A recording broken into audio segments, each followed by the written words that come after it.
exercise, I've showered, I'm fresh. I just said, okay, normally we do like almost 2 hours, but the network was a bit bad. I don't know what happened today. The network was just going on and off, on and off. So I decided to let me just go and shower. And now let me do a bit of talk, because when I was doing the exercise, there wasn't much gist. You know, it's gym and gist. There wasn't much conversation. So I decided, let me come now and do a bit of this conversation here. There's something I'd like to talk about. I'd like to talk about financial literacy, because this is one thing that a lot of people don't bother to learn. People don't bother to learn about money. I think people just assume that the moment they have money, they will know how to spend it. It's usually not the case, and that's why a lot of people are unable to build wealth. You find out that some people, they have a lot of money, they get a lot of money. Hello, welcome. You are my first viewer today. Thank you so much for joining. So you find out that sometimes people have they get a lot of money as they go on, they are making money, but they never are able to accumulate it. So they are always spending this money. As the monies are coming in, the monies are going. And that's why you see some people just assume that, oh, you must get some huge amount of money before you can make riches. No, that's not the case. So in this particular case, let's look at sometimes. I'll give you an example of someone that I knew a long time ago. You know, he was like, oh, he never knew anything about money. That the first salary he did, he just went to an eatery and bought all sorts of food. He just came to his room, sat down with different kind of food. He was just eating them because it was very difficult for him before he got a job. Even money to feed was such a problem. He was not able to get it. And so you see a lot of people. Sometimes you find out like artisans, all of artisans, people who don't like make money monthly, who work on their own. They do get a lot of money, but they normally don't know how to manage the money. They don't know how to use the money. So as the money is coming in, they are spending it. As the money is coming in, they are spending it. And then you find out that most times they don't really know that art of money. So likewise, people who earn. So most people don't take their time out to learn financial literacy.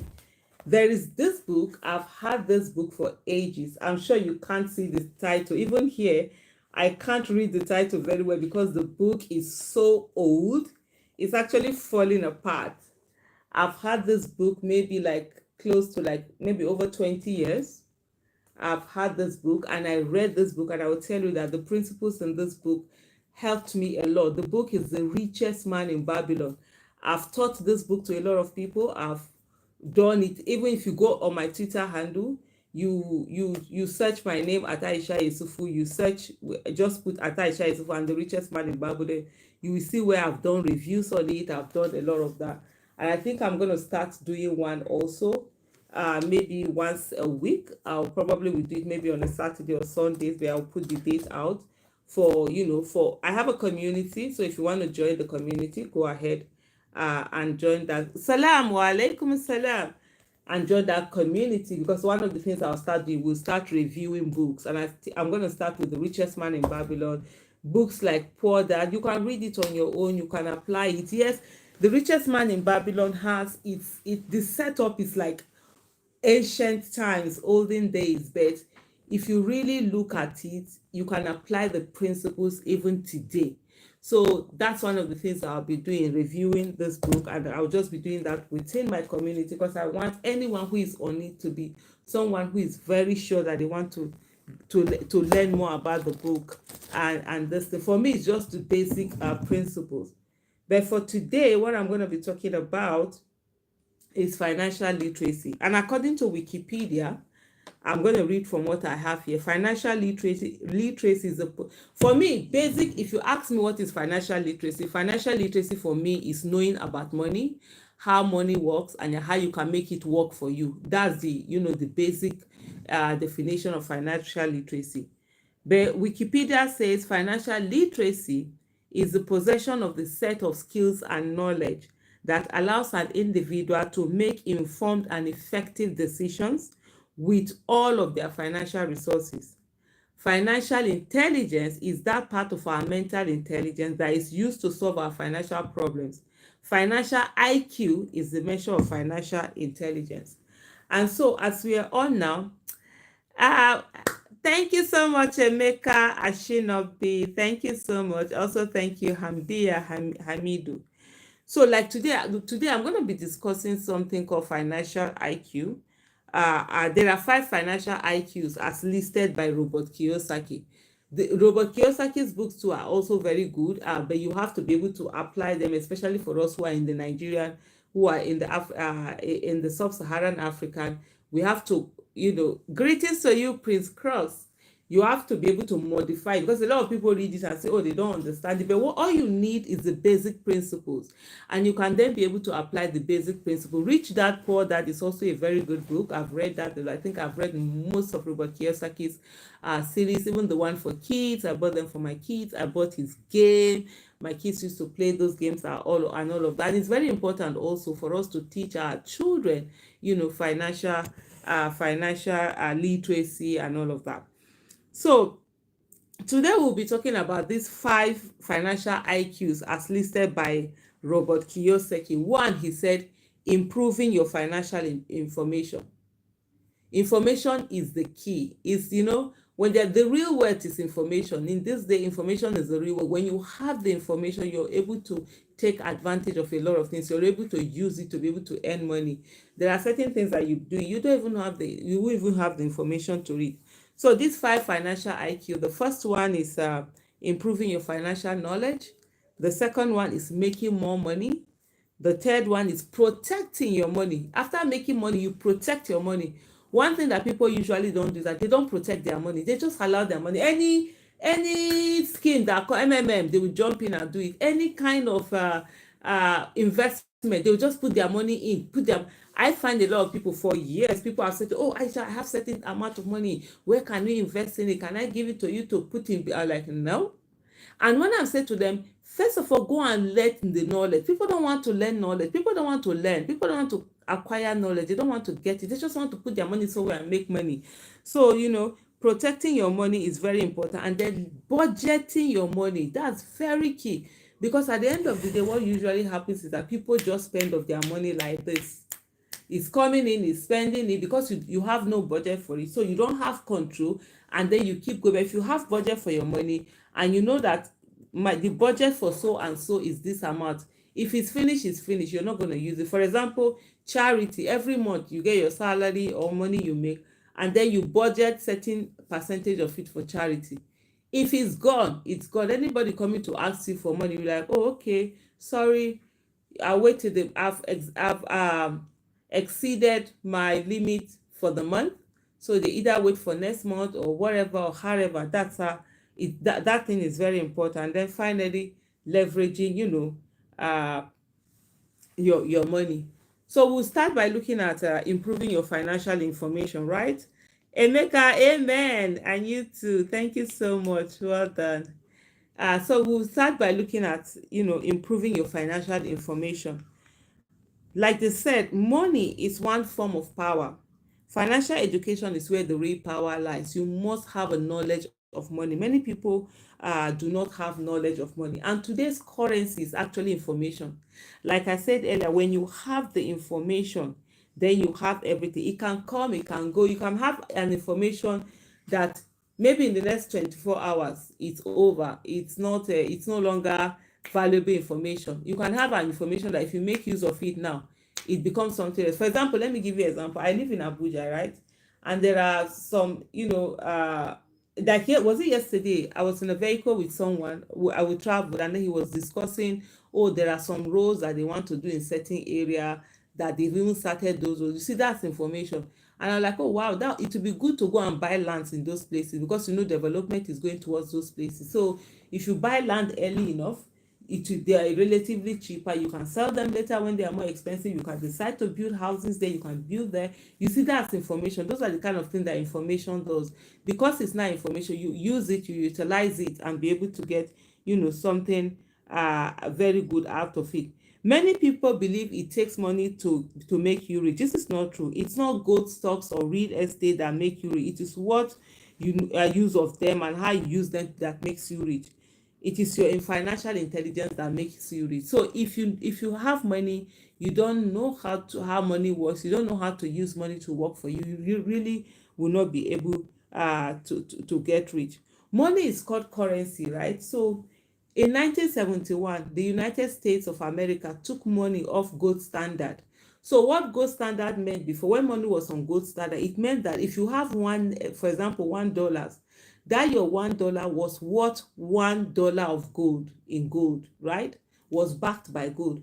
So in 1971, when the US took their money off gold, it then became just paper that was backed by the belief in government. So that means if you just keep your money, like if it's backed by gold and I keep my money, my $1, in the next 10 years it is still that one, whatever weight of gold that is supposed to be, right? But now it's not the case. So now money is it's now currency. You need to keep it moving for you to make your money. If you keep your money stagnant, it's going to lose its value, and that's what a lot of people do. They keep their money stagnant, so maybe they'll just go and put it. Some people that love this fixed deposit, and they love seeing that, oh, I have 50 million in the account. Your 50 million is being eaten away by inflation. For example, if you had 50 million 3 years ago, I'm sorry, what you would have used your 50 million to buy 3 years ago, now you will use about 150 million to buy it. So of what use is you keeping this money that now FinTech Hub, good evening to you. Thank you so much for joining. So, and please share, like, subscribe, let other people be able to see and join us so that we have this conversation together. So keeping your money, it just gets wasted. And so the thing that you have to do is that your money is currency. The more your money moves, the more it's able to gather momentum, the more it's able to gather weight, it's able to gather value. And so that's the way your currency must be moving. If it stop moving, it loses value. With the new rule for money savers become losers and debtors become winners. What they mean by debtors becoming winners is that, look, thank you so much for the person that liked. I have one like, so thank you. So please go ahead and keep liking, share, and subscribe. So what in the current situation that we are in, if 3 years ago I borrowed, maybe let's say 100 million naira, right? I borrowed 100 million naira and I bought some properties. I invested in some properties, or I bought some assets. And remember what we say, assets are things that will put money in your pocket. Then liabilities are things that take money away from your pocket. That's the basic and simple definition of assets and liabilities. So if I borrowed money 3 years ago, 150 million, or I borrowed 100 million and I bought some assets, some properties, by now the value is going to go up. So if I'm going to pay back, it's easier for me. But if I had just kept 100 million naira in just as deposit or savings, fixed deposit account, by now I won't even be able to buy. I would need maybe 200 or 300 million to buy what I would have bought then. So that's the thing. So in this kind of situation, if you're saving, you're actually losing. If you are borrowing to buy assets, that's when you're really winning. Rosemary Okafor, good evening to you too. Thank you so much for joining. So they say a currency's use is to acquire assets, either appreciating in value for producing cash flow or for capital gain. So this is the thing. So what you need to do if you're working towards financial independence is that as much money as you have, as much money that gets into your hand, use them to buy assets. Just be buying assets as if you dey craze. Let me use the Nigerian language. As if you dey craze, just be buying assets, just be acquiring assets. Remember, assets put money in your pocket. Don't go and be changing cars or be buying your phone and say they are assets. No, they are not assets. They are actually taking money away from your pocket. If it's putting money, let me give an example. For example, now you can buy assets that are either assets that we appreciate over time or assets that will give you passive income. Let me give you an example of assets that we appreciate over time. If you buy a land, right? If you go and buy land now, you're not going to be getting money from that land, but that land is going to be appreciating in value. So those are assets that appreciate over time. And then one day you decide you're going to sell your land, you will be able to sell your land and get money. Victory Archibong, good evening to you too. Thank you so much for joining. So you see, it's going to. Then you can also buy property. For example, you buy a house, and that property, what does it do? It gives you you put in tenants and they are paying you money. That's income, that's cash flow. So that's passive income. So those are assets that will give you, passive income. Asset that will yield passive income from you. These are very important. So before, let me digress a little bit. There have been a lot of conversation over, is it a waste of money for somebody to buy to build house for tenants and put in for rent? Because there have been a lot of people who are like, oh no, that's the worst kind of this thing you can do. So this is it. For people who, for them, real estate is their business, that's the business they do. Putting house and doing rent is not advisable. It's not profitable for you. So it's much easier, build the house, sell them off, build again, because you're using it as business, right? But for other people whom building is not your business, you are either maybe a salary earner, you are saving your salary. As you go on, you're saving your salary, or you are a business person, and from your profit you're saving, and then you buy houses, you build houses. So that one is good for you. Building is perfectly okay for you, because what you're doing is that you're taking money away from your from the savings you've done from either your profit or from your rent, and then you're putting it in this thing that will give you passive income. Because most time in business, if you don't remove this money, you find out that the money just find their way. You end up spending money anyhow. You'll be traveling abroad, or you'll be changing cars, you'll be changing your phone, you'll be changing your whatever. So whatever it is, try and buy these assets. Either you're buying lands or you're buying houses, anything that will give you, passive income is very important. Many invest hard-earned money on assets and almost nothing on information, so their financial score remains the same. That's a quote by Robert Kiyosaki. So information is very important in everything that you do. Get knowledge, gather knowledge. Don't shy away from it. Don't feel as if, oh, you're too this, you're too no, it doesn't matter. It does matter. Information is the key to everything. So please educate yourself on it. Most important is that financial IQ is learned. So knowing about money, all these things that I know about businesses, money, I didn't just wake up and I actually learned them. I read a lot of books. One of them is this, The Richest Man in Babylon. Please, if you've not gotten this book, go and get this book and start reading it. It's in ancient times, but the book is very effective even up to today. It has some basic principles that if you follow those basic principles, there's no how you're not going to get your financial independence, no matter how little you're earning. People think that wealth is that, oh, you must have please go ahead and like. We have about 110 people here and just 30 likes. Why are you not liking? So that other people, okay, we have 4 likes now. Like it so that other people will also see. It doesn't take you so much. Just the pum pum pum on that red button. Pum pum pum. Anyway, so this is something that is very key. It's very important. Hello, Joe Ibokwe. Thank you so much. Oh, you're watching from the States. Thank you so much. And I'm here in Nigeria, Abuja. So that's one of the things. Okay, one of these days I'm going to talk also about, like credit card. For those of you in the Western world, those credit cards are crazy. People end up spending monies that they have not earned on frivolities, not even on assets. And it just keeps someone constantly on a rat race. But those are the things that we're going to talk about.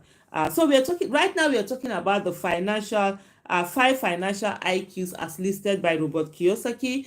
We've just talked about improving your financial information, your knowledge about finances, knowledge about financial literacy, how to use your money, what is money used for, and how you can make your money work for you. The second one is making some money. The third one is protecting your money. The fourth one is budgeting your money. And then the fifth one is leveraging, your money. Then now we are on the second one, which is making some money. Financial IQ number 2 is making more money. So the moment you have money, Your money should work for you. Your monies are like slaves. Don't stop working and eating your money. Stop eating your money before you even earn them. When you use that credit card, except you are using your credit card to buy assets, then you shouldn't be using that credit card. And remember what we say, assets are those things that are going to put money in your pocket. Liabilities are those things that are going to take away money from your pocket. So if it's putting money for your pocket, if you're living in the places like the States, you already have a house, put a down payment for another house, get that house, get some tenant in, and so that they are able to be paying the mortgage, pay every other thing, and give you a little bit of money. If you get more, put another down payment down for another house, get tenants in that will be able to pay the mortgage and other expenses around it, and also put money down for you. Keep doing that. Before you know what's happening, you have a strings of properties around where you are making your money, you're collecting, they are paying their thing, and then you're getting money that is set aside. Passive income is very important. Financial independence is when your passive income can take care of your expenses. At that moment, you can decide whether you want to work or you don't want to work, and you'll be going quite firm. So this is to say that the person who makes more money has a higher financial IQ.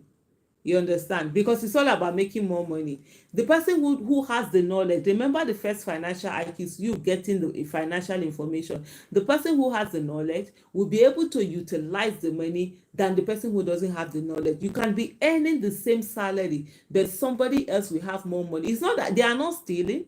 They are not doing anything criminal. They are not doing gbomo. They are not doing money ritual. They are just applying knowledge to that money. Where you've not known the knowledge, you just get your salary. The next thing, you're booking this holiday, you're booking that, but they're putting it towards buying something, towards buying assets. Initially, you might look as if you are balling more than them. You have monies to spend because you're spending your salary, you probably are borrowing. They are building up wealth, they're building up assets, they're building up passive income, and then it gets to a time where those monies that they've built up that have been working for them will now be returning income to them, and they will have something to do. He said number two, if two people earn the same, the one who pays less taxes legally has higher financial IQ. If they are both on the same level, still the one who has higher return on interest has higher IQ. Even when it comes to taxes, there are certain things. For example, if you're buying properties, if I decide I'm going to buy property,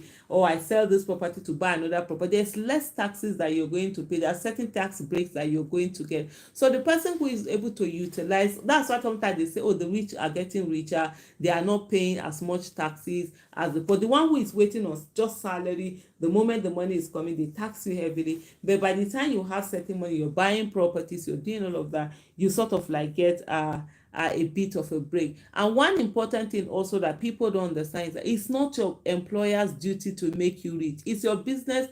Your employer's duty is to pay your salary. It's not left for you what you do with that salary, the knowledge that you acquire to be able to handle that salary very well, for you to get the monies that you need. It is what you do with your salary in your spare time that determines that. Doing work for your employer comes first. Finding time to manage your outside work is your responsibility. Concentrate on an industry that your present employer doesn't service. So while you're working there, you can look for other, like what they call side hustle, side hobbies that you do, and you are making money. Remember, you need to make more money from that money that you're earning. What ways can work? What ways can you use to make more money? What do you love to do? What problem can you solve? Sometimes when people come to me, they're like, oh, they want to do business, they want to start business. I always say to them, there are 4 ways that you can look for. Look for a problem that you can solve. In solving that problem, you also begin to earn money. Look for businesses in other places and transfer that you see they are working in other places. You can transfer them to where you are, or you improve on an existing business, or you have a hobby that you can turn into your this thing. And then you earn active and passive income and use them to earn more money. The goal is that whatever money you're earning, you must use them more to earn more money. So if I may ask, I've been talking about passive income. What is passive income? We have passive income and also active income. Passive income is that income that you no longer have to work for you to earn money from it. For example, if I buy a house, I build a house and I put in tenants and they are paying me rent, that's passive income because I've already done the work. I don't need to work on it now. I just give it to some agent. That's it for the as long as that building is standing, there will be tenants that will be pay, that will be paying me money. Also, if I write a book or music or whatever, royalties that will be coming in, I'll always be earning it. People like Michael Jackson, they've been dead for years, but they are still earning money, royalties. They are being paid to their, here. So when you write, for example, this J.K. Rowling, the billionaire author, she's getting royalties. Even if she never picks a pen to write anything again in her life, she'll constantly be getting money from the works that she has already done. If you buy shares, you're getting dividends, and so that's also money that you'll be earning. So there are two types of monies you earn anyway. We'll still talk about that in subsequent edition when we are talking about this, which is capital flow and capital cash flow and capital gain. So when you buy, the prices increase, you sell, that difference, that's capital gain. When you buy, you're getting interest from it, that's that's cash flow. So that's describing passive income. The next thing that we'll go, please, if you have any question, go ahead and just write your question down, and I'll go ahead and explain. Don't just allow me to just be talking. Let me know, just follow the conversation and ask the questions you also want to ask. When we come to active income is the income you have to work for you to earn the money. For example, you have to be an employee. For example, if you're an employee, you have to work in the office every month, they pay you, that's active income. If you don't work, you're not going to be paid.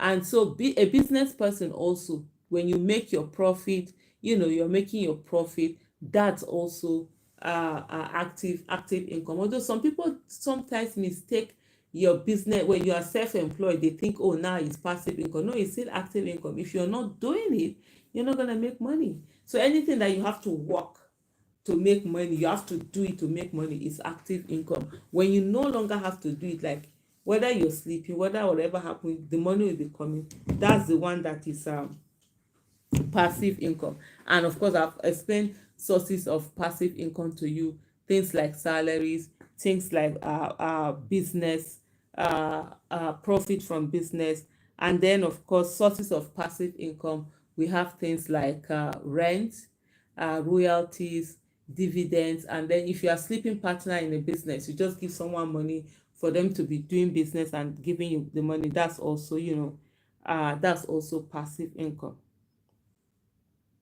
So remember, the second financial IQ is making more money. You can decide to start a small hustle in your house, doing something, online business, virtual work, remote work. These are all sources that one can use to be able to make money. And when you make this money, of course, you save them and then you invest them in passive income, generating assets or assets that we appreciate over time.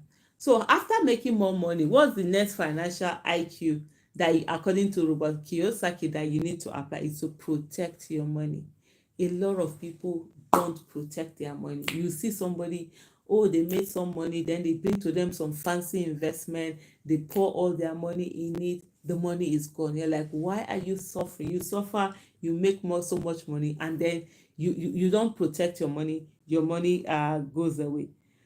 So in terms of protecting your money, and then beyond that also, a lot of, like, government is out there to get your money, which is through taxes. Those are there. And then even the word you're spending, a lot of things are coming out telling you that you should spend money on me, the whole world is like, spend money on me, kind of a thing. And so these are also things that are competing with your money. Let me just go ahead, just give me a moment for me to go ahead. I just realized I've not shared this particular live on my other social media handle. There probably will be some people that will be willing, to come in and join, and that will be quite nice, because so that for me, I just feel like let's all learn, and then see how it goes. So I've just shared that on my Twitter handle. Let me go and also share on my status on WhatsApp. Okay, fantastic. So that is well done. Okay, so we're talking about protecting your money. The world is out there, according to Robert Kiyosaki, said the world is out there to get your money. Not all those who take your money are crooks. The government will take your money, which is number one. The government through taxes. So you need to know what kind of investment. There are assets you buy that the government is ready to waive taxes for you because they need people to do this thing. Family and friends are always also ready, are there to take your money. If you don't have budget for your money, they will have budget for you.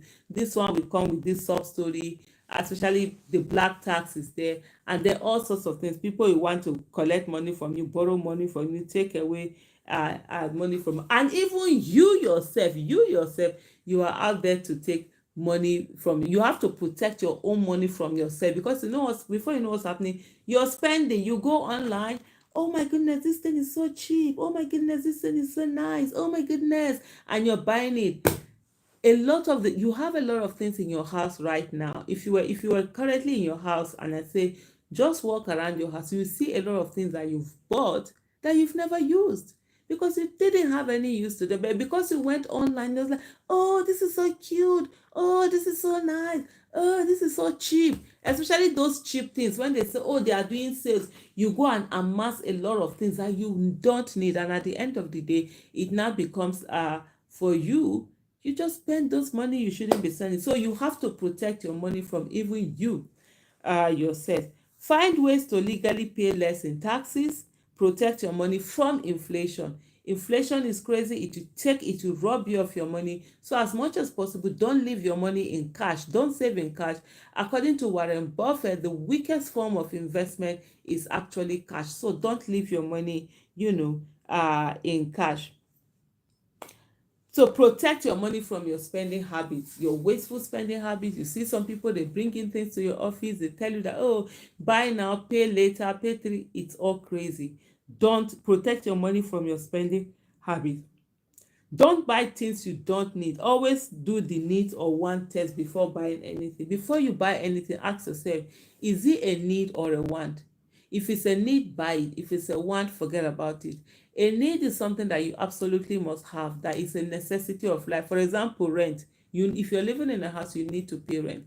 You need to pay your hospital bill. If you're sick, you need to treat yourself.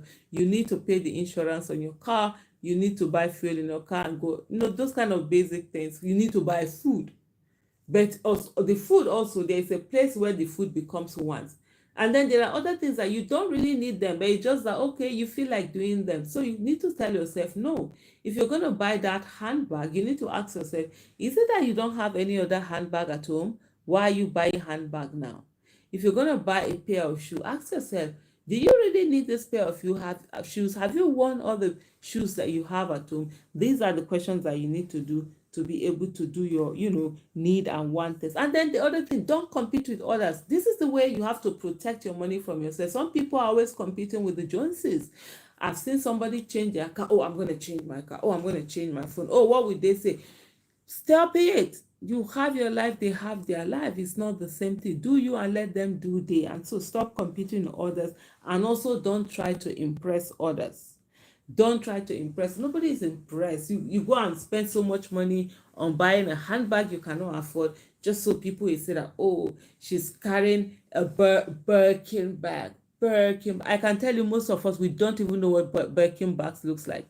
You probably are going to stand next to me with your Birkin bag, and I'm like, what ugly bag is that? Or I don't even know what it is. And you've spent all your money trying to impress people who are not going to be impressed by it anyways. And even if they see it, within the next second, they're going to see someone holding the one that's more expensive than you. So why are you putting yourself through all of this stress just to impress people? Forget about it, man. Just do you. Stop buying things you don't need to impress people you don't like. That is what Susie Orman said. And then, of course, remember there's the 18-40-60 rule. It says at 18 years, you care what people think. You always do, oh, what will people say? And you make your decisions based on that. 40, you don't care what people do. You enjoy your life. You do your thing. So people can go to, blazes for all you care. And then at 60, you realize that nobody was ever thinking about you. Everybody had their own problems that they were dealing with. Then we now, most importantly, always spend less than you earn and save the other ones. And after saving them, you invest them. Your ability to protect your money is financial IQ. So that's the third that we're doing. We saw the first one of getting information. The first financial IQ is improving your financial information. The second financial IQ is making more money. The third financial IQ is protecting your money. And now the fourth financial IQ is budgeting your money. Whoa, that's the part that is extremely difficult because most times, Aisha More Grace there. Thank you so much, Globally Glow. It's a pleasure having you. Thank you so much. Free Didi. Oh yeah. This is not where you free Didi. Go and do that where they will listen to you. And so the next thing, of course, is to talk about budgeting your money. This is difficult because you do that budget and there's something is going to come that, oh, you need to do this or something. You find out that your budget is not always matching up. But hey, kids, still do it. It helps. Budgeting does not make you spend less. It makes you spend smart. So budgeting requires a lot of financial intelligence. Many learn a lot, but fail to keep much money because they budget poorly. So that's why you see the money is coming through their hand, is always going. If we were to keep a financial diary of every spending that we make, every money that comes in, you write it down, every spending you make, you'll be shocked at how much you would have made. Otokpa Godwin Martins, thank you so much. Ama Bills, thank you. Mona, welcome.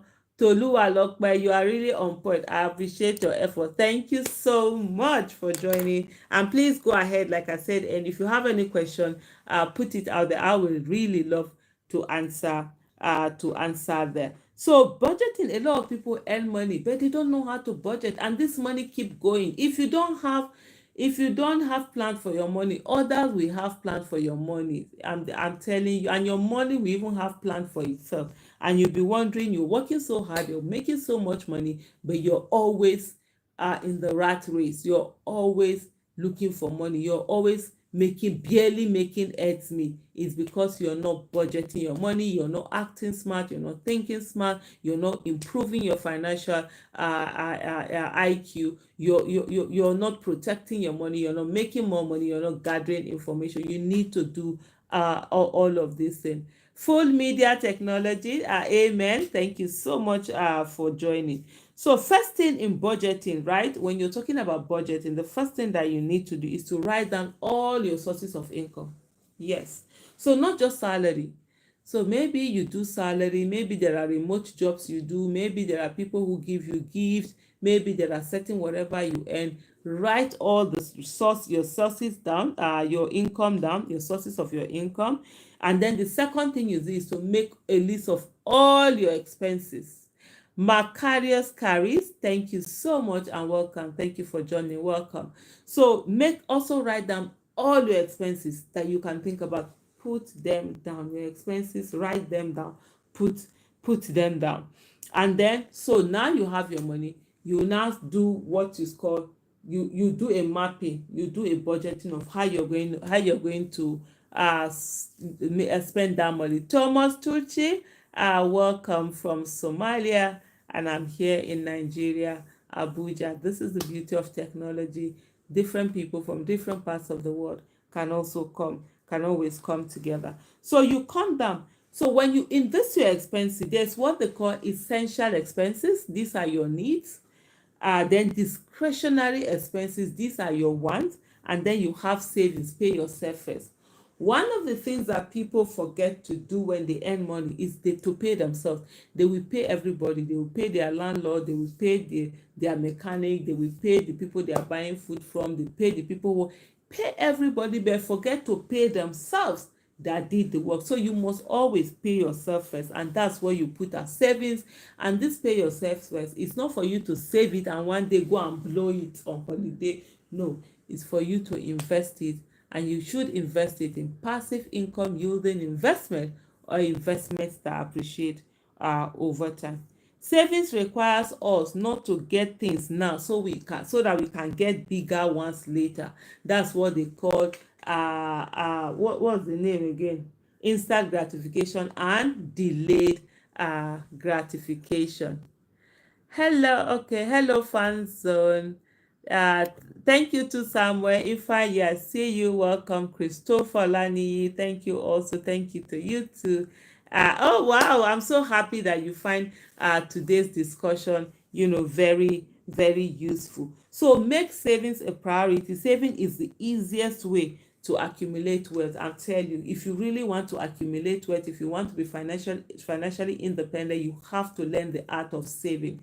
When you save, remove your money from it, your mind from it, you save, save, save, and then of that saving, you will now invest that saving. That's how you acquire wealth. As those things are appreciating, the more you're getting. And for me, I say to a lot of people, if you can't get places where you can get good lands, buy lands, do properties, save money, these are all because people will always look for houses to live, no matter how much things are going. So you keep your budget flexible. You can do 50-30-20 rule. You can do 60-20-20 rule. You can budget 50% of your earnings, your income, and you, oh my goodness, Globally is watching from Qatar. Oh, thank you so much and welcome. Thomas says, are you Muslim? Yes, of course I'm Muslim. And okay, thank you, Christopher. We've spoken before. Thank you so much, and God bless you. So what you must do is that you get all your income. You probably might say, okay, you budget 50% of it on essentials, are expensive, which are your needs, things you must do. Either school fees for your children, if you are one who is married with children, or you're paying your house rent, you're paying your mortgage, you're paying your car, this thing, but those expenses. And then the other 30%, you use it for your discretionary needs, extra things that you need. You probably then you budget 20% for your savings, or you can do 60-20-20, 60 for your essential needs, 60 for your discretionary needs, and no, 60 for your essential needs, 20 for your discretionary needs, another 20 for save. But whatever it is, keep it flexible, but always ensure that your savings, you are putting at least 10% into your saving, but most importantly 20%. There are some people who say, oh, my salary is not enough for me, where am I going to get money? Just say to yourself that your employer has cut your salary. This is what you are now earning, because the thing about life is that no matter the amount of money you are earning, if you don't learn to save, no matter how much you make, you will never learn to save. If you are making 10,000 naira and you are unable to save from it, even if you are making 1 million naira, you won't be able to save for it. So whatever it is, you need to learn that art of saving. Just pay your fare first and remove your mind from it. Charles Progress 0147 says, I do enjoy your program very much. My thanks and God bless you. Thank you so much and God bless you. And as you're here, please kindly go ahead and hit the like button.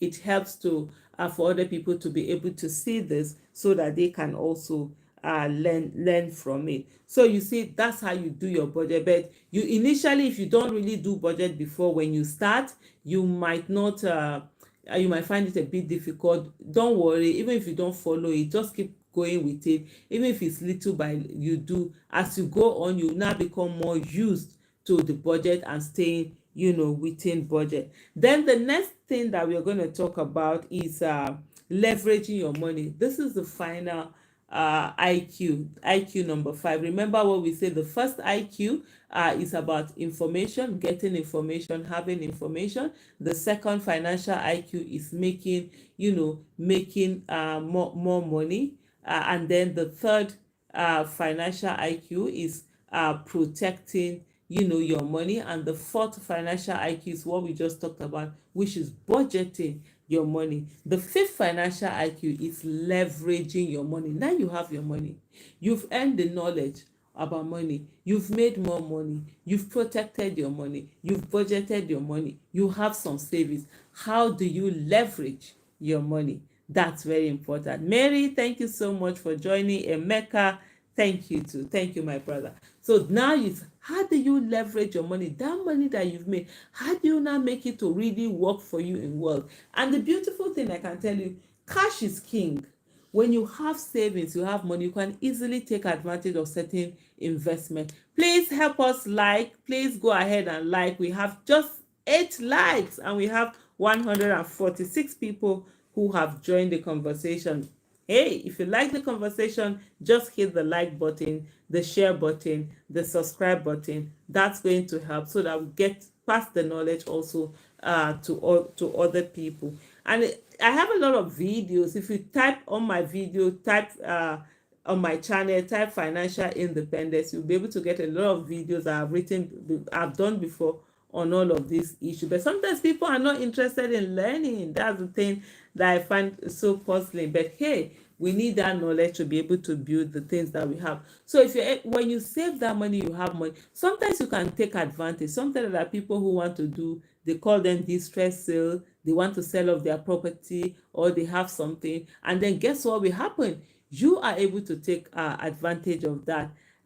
Michael, welcome. Michael says he's just coming. And Tony is watching from Canada. God bless you too. We have Ifanyi who is watching from Edinburgh, Scotland. Thank you so much. And then Michael watching from Nigeria. I'm also in Nigeria in the Federal Capital Territory, Abuja. It's a pleasure having you. Cash is king. Like Michael rightly said, it's king. With cash in your hand, you can take advantage of a lot of things. Always put that in savings down, and then properties come up, things come up, you buy them. Please go ahead and like. We're missing like, we just have 12 likes. Like, share, and also subscribe. So now we are coming to that leveraging your money. After a person's budget is surplus, the next thing is to leverage the surplus money. Don't keep money there. Don't be looking at money. Monies are like slaves. I've spoken about The Richest Man in Babylon. Please, if you've read that book, very fantastic. I've read this book so many times. My book is so old now. I think I've bought this book for over 20 years. And you can see how it's falling apart right now because I've read and read it so many times. Please get this book so that we start reading it. I'm going to start doing a review of this The Richest Man in Babylon with in my community. If you'd like to be part of that community, go ahead, join and become part of that community. What I probably might do is to go ahead and look for that the link to the community. Let me see. Am I able to find it? I'm trying to get that. Yes, I have. Yeah, I think I have. So that if you're interested, because I really want, I've done it. You can go to my Twitter handle. If you search my name and The Richest Man in Babylon or book review, you see where I've reviewed that a lot. I used to have a Telegram group where I did that review with group of people. Some people learned, some people didn't, but sometimes you just find that people sort of like almost seem as if they are not really into learning, and it can be so frustrating. So I'm really looking for those who I can say really want to. So I've pinned it there. That's the community. If you're interested in joining, because one of the things we will start doing once a week is to review. You read a chapter, we come together, we review it, and see how we can apply it. That's the most important thing, because it doesn't make sense if you're going to read these financial books and don't apply them. You need to find a way to also apply them and make that use of them. So right now we are on that leveraging our money. So how is your money working for you? How are you working for your money? Before I come to, I say financial IQ number 5, which is leveraging your money, is measured in return on investment. A person who earns 50% on his money has a higher financial IQ than someone who earns 5% on their money. Philip, welcome and thank you. Thank you so much. Toluwalope Olaoni says, Lead B, welcome. Donald, welcome. Yemi Adekanalo from Zurich, welcome. Abdullahi Latif, Joy of Freedom Christian Assembly, watching from Edo State. Yeah, that's my home state. Welcome also. What do I do when requests from family? Oh, this is such an interesting question. I'm going to totally. Hadith Ashel, it's a pleasure seeing you. Calling in from Zaria. I have a business in Zaria, and I've had that business since 2004 or 2003, 2004, I think. So it's over 20 years over there. So this is a very interesting question. I'm going to pause and answer that question. And it says, I have requests from family and friends that is more than my income, my salary. What do I do? A lot of people find themselves in a dilemma where they can't say no. So people keep coming to them, making demands and all of that. The first thing that you need to do, which was what we talked about earlier, you need to learn the art of budgeting. So what you have to do, get a book, write down all your sources of income. What is it that you earn in a month or expected to earn, and then write down all your expenses. Put them the essential expensive and non-essential expenses. Essential expenses are your needs, things that you must do. Non-essential expenses are things that you necessarily don't do, and they're also savings. So you divide your earnings into your essential things, expenses, non-essential expenses, your saving. Budget a percentage of your money, of your salary that you give as charity. Yes, it's good to help others. You might say, okay, 5% of my salary or 10%. So you put this 10% aside, right, that you want to give to family and friends. And even the family and friends, there are categories you must put them in. For example, my number one category are my parents. I still have my father and my mother, they're still alive. And so they are the ones that I'm responsible for. Those are the number one. They say every other person is not under need. So my parents are under my essential expenses. So it's a need. I need to take care of my parents. So their monies every month and everything is taken out. Immediately the month is ending, I'm sending it to them. So you must also be able to put them in hierarchy. Then if you have that particular salary that you have, percentage you have, if you exhaust it for the week, that's it. For the month, that's it. Anybody coming, you just explain, I'm sorry, I've overstretched, I've gone beyond my budget for this. I don't this thing. If you can give them, if they can wait till next month or not, you just say to them, you're sorry, you don't have. One of the things also, because there are people who are not able to say no, one of the things I say to people is that always have a project you're doing. You are either buying, for me, my project includes buying land or building house.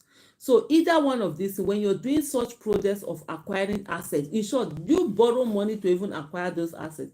There are certain lands that are available that someone wants to sell and they are willing to take 3 payments or 4 payments. So you stagger the payments, right? So when you have those things, even when family and friends come, you really don't have money. If you don't have money, you won't kill yourself. And please don't ever go borrowing to give people. Somebody is asking you for money you don't have, then you now go and borrow to give that person. That's the worst thing you can do to yourself. Please don't do that. So I think that was quite a question that a lot of people have issues. So someone is asking, please, what business can I start with 200,000? So the question is not what business can you start. The question is, what is it that you want to do? So I'm going to give you 4 areas. These are how you will know what to do. There is no business that is not a potential billionaire maker. It's all about you. Are you ready to put in what it takes, what is needed for that business? The first thing I will say to you is that look around you. What problem is there to solve? What problem is there that is disturbing people and even disturbing you, that if you solve it, you can make money from it, and also after solve that problem and make money from it? And I'll give you an example. My second business was chicken feed I was selling. And how did I get into selling chicken feed? It was because my husband has started, he bought some chicken. It was very difficult for him to buy chicken feed. And so he had to go far from where and he kept saying, oh, if somebody would sell chicken feed. So I started selling chicken feed in that area. I was the first. So you see, I solved the problem, and in solving that problem for people, I was making money. So those are the kind of things that you also look at for. The next thing is to say what businesses are out there that other people are doing that you can bring to your place. That's another thing. And a third one is what business can you improve upon? And then the fourth one is what hobby business do you have? So there are so many things. So you have to find within this area what is it that you can do, and the kind of business, is it the kind of business you have control over, or the kind of business you don't have control over? This is very important, because business is difficult. People think business is easy. It's difficult. Being an employed person is easier than business. And I always say to people, you can be employed, you can also be saving your money little by little by little and buying land. Overall, you find out that that land that you bought, and if that money you would have used to do business, overall the land most times do better. You might not be expending adrenaline, you will not be making money on it, but the capital gain on the overall, the lands are always better. So these are some of the things that you always have to look at. But not necessarily, I can't say to you this business, but whatever business you want to do, ensure that you learn about it, get the knowledge. It's very, very important. The title of the book is The Richest Man in Babylon. Let me write it here. Please, guys, get it. It's one of those things that I would want to start. The title, I'm writing it, of the book I'm writing is The Richest Man in Babylon. The book, oh my goodness. If anyone asks me one book that they will use on financial literacy, that's my go-to book. Anytime, that is my go-to book. Richest Man in Babylon. Olarewaju Temowo, it's my first time here and I'm impressed with this content. But I must say with sincerity, I never knew you to be any more than NSAS and Peter Obi. It's beautiful to know this part of you. Olarewaju, yeah, a lot of people just assume I'm an activist. No, I'm not an activist. I'm actually a businesswoman, a trader. I've been doing business since the year 2000, and so it's been 24 years of doing business, and I read a lot of financial literacy. I actually teach financial literacy. In 2011 or 2012, I used to have a radio program that I was sponsoring myself, where I teach financial independence and financial literacy. So I do that a lot, but just people just know me as an advocate. How do we get involved, ma? So this is also another question for those of you in diaspora, and it depends on where you are. And I explained a little bit earlier when I was speaking. For example, one of the worst things about living in the Western world is credit card. Credit card is Ebola. Let me just tell you that it's Ebola, except for those who are able to manage it. So credit card is crazy. What it does is that it makes you to spend the money that you have not even earned. So you're almost always like in perpetual debt. And in the Western world, they encourage you to always use credit card, buy things on credit rather than pay cash. They don't even like the cash, because the more you do that, the more money there is in the economy, the more it's turning and stuff like that. So one of the things that I said, for example, you can save money, right? You do a down payment on a house, maybe your own house that you're living in or whatever. After a while, you're also able to do another down payment on another house. You can do a down payment on another house. What you do is that you can now get tenants to live in the house, maybe rent them out to students or to young people who are starting off life or whatever, but rent it out. And then when you rent them out, those rents should be able to pay your mortgage, should be able to pay all your other expenses, and then you have some passive income. So you see that house now is an asset. The house you bought for yourself is not an asset. The house you bought for yourself, you are living in, is not an asset. It's a liability, because it's actually taking money away from your pocket. But this house that you bought, you put in tenants, the tenants are paying what they are paying. It's enough for mortgage, it's enough for all those for those of you in the US, Homeowners Association, is it council tax for those in the UK and whatever. all those ones you are able to pay them, then it brings a lot of money. That's an asset. After a while again, put down another down payment. Keep doing that until you have a string of money that are bringing in. You might even put your goal to say that you maybe in the next 10 years or in the next 15 years, you want to be earning $1 million from your house rent. It's possible. Just put your mind to it. And if you keep looking for this thing, sometimes there are places where banks have done takeover of houses. Sometimes they sell them cheap. They do all of this, and these are some of the things you can do. For those of you that are in diaspora, some years ago I would have suggested you can invest in Nigeria, but currently with the rate of inflation, it's crazy. So sometimes you bring in your money, when you are trying to sell them, the money is not coming out well. So I might not really say for those of you in diaspora to bring in dollar into the Nigerian economy right now is quite difficult. But the only thing is that if, for example, you have certain expenses you do in Nigeria, you can also buy a house in Nigeria, get people who are tenants that get in, and then whatever is coming out of that house, you're using it to solve the problems you solve in Nigeria. You understand? It might not pay you to be taking that money out back to where you are, because our naira, our currency has currently dipped and all of that. But hey, those are some of the things that you could spend your money on, and that can be going.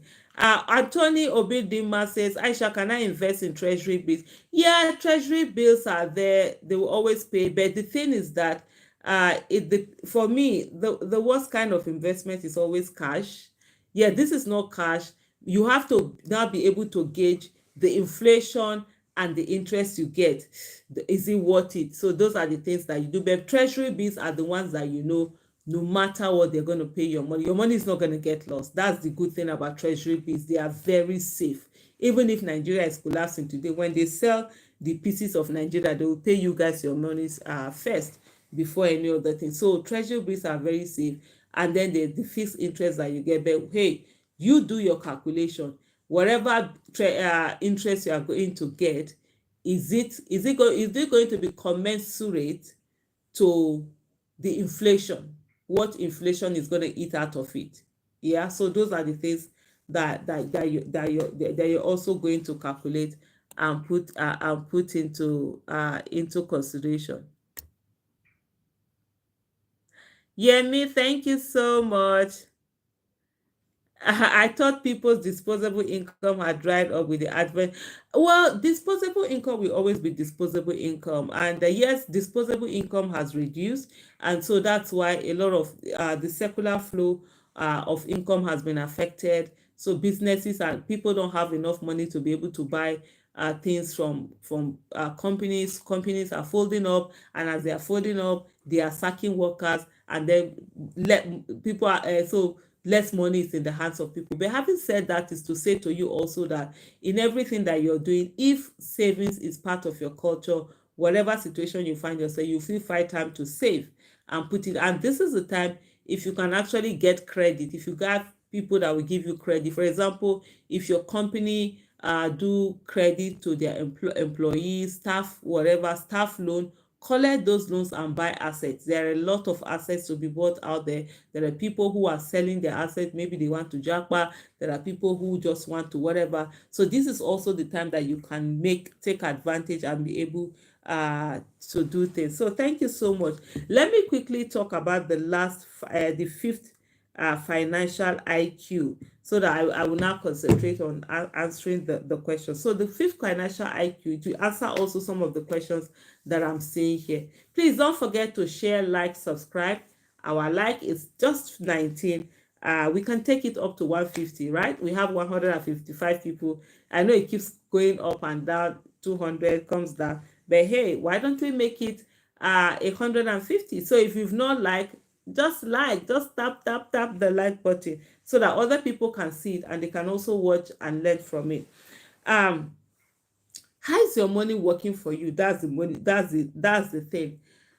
Monies are like slaves, and they are supposed to, when you get them, you're supposed to put them to work. Let them work before you eat them. But most people, when they get their money, they'll eat it. So they end up, they are the ones working for money instead of money working for them. And the worst kind of investment is cash. That's the one you just keep money down, and then they are paying you interest, either fixed deposit or savings account. They are paying you interest. That's the worst kind of investment according to Warren Buffett. Savings help to be financially independent, but when invested in income yielding investments or investments that appreciate over time, that's when you actually get into that wealth, financial independent. There is something called ISPIF by Jim Rohn, and Jim Rohn illustrated it. He said, for to become financially independent, you must turn your income. So your income can be maybe profit you made, or maybe your salary, or maybe something you've earned. You must turn your income into capital. So that money you have, you saved it. Like somebody who asked me now that he has 200,000 naira, what kind of business can he invest? So you see now that 200,000 is not capital. He had an income. He was able to turn that income into capital. So this is the capital he now wants to invest. When he wants to invest it in an enterprise. So you see, you got income. That income he has now turned into capital, his 200,000. So he invests it into an enterprise. So that's the business he wants to start. So when he invests it into an enterprise, he will get what? He will get a profit. And this profit, he will now again turn this profit into investment. As he's making profit from the business is growing, he turns it into investment again. He buy assets, either passive income yielding assets or assets that will appreciate over time, and then he gets financial independence. By the way, financial independence is when your passive income can take care of expenses, when like you don't need to work, you don't need to do business, you don't need to do anything, and you'll be earning money that is enough to take care of all your needs. That's your financial independence. There are times that you can be financially independent, and then another time, if your expenses increase and your passive income don't increase, then you no longer be financially independent. Financial leverage refers to the use of debt to acquire additional assets. Remember what I said to you earlier. I said this is the time, if you can borrow money, if you can collect money, use them to buy assets. I always tell people, in my business, my money is not in my business. I don't keep my money in my business. I use my money to buy assets like land, build houses. The moment I make some profit in my business, I take it out. I use gbese, I use credit on my business. They will give me loan, I will sell it, I will return the money to you.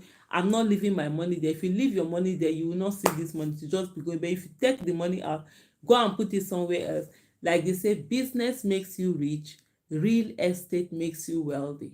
That's where the real money is. So those are also some of the things that you can do. So you get into good debt, use other people, OPM, other people to be able to buy assets, and then you can be paying them small over time. There are two philosophies in life according to Jim Rohn: the philosophy of the rich versus the philosophy of the poor. The rich, when they get money, they invest the money and spend what is left. The poor, when they get money, they spend what is the money and invest what is left. So that's the difference. So as much money as you have, just keep investing. In the first instance, it's quite difficult. You see your mates doing great things, they are traveling abroad, they are changing cars, they are living life, they are wearing designers. You've been using one car for the last how many years? Your shirt, either you just buy ordinary cloth or bend or whatever, no wahala. It will get to a time when those your investment now start yielding money. They start yielding, that's when you'll be smiling. Those ones, you see them, they'll still be struggling. Meanwhile, you will not be laughing. They will not be, where did this person get money? Did he do money rituals? No, you didn't do money rituals. You were actually saving all this while. So and then there's a saying here that the choice is not between success and failure. It's between choosing risk and striving for greatness, or risking nothing and being certain of mediocrity. That's Keith Ferrazzi, and that's all there is about this 5 financial IQs that Robert Kiyosaki, talked about. Let's remember them. The first one is information, financial information, knowing about money, getting information. The second one is making more money. The third one is protecting your money. The fourth one is budgeting your money. And the fifth one that we just talked about now is leveraging your money. So these are the things. Okay, Albright Investment from South Korea. Thank you so much and God bless you. Return on investment, says Michael. Out of a budgeting, essential and non-essential, project acquisition, don't borrow to help people. There's no video that's not potential. Okay, you were doing like it's somebody. Oh, that's quite fantastic. And I'm really, it says right on, I'm really happy that you were following through. For me, it's always a joy.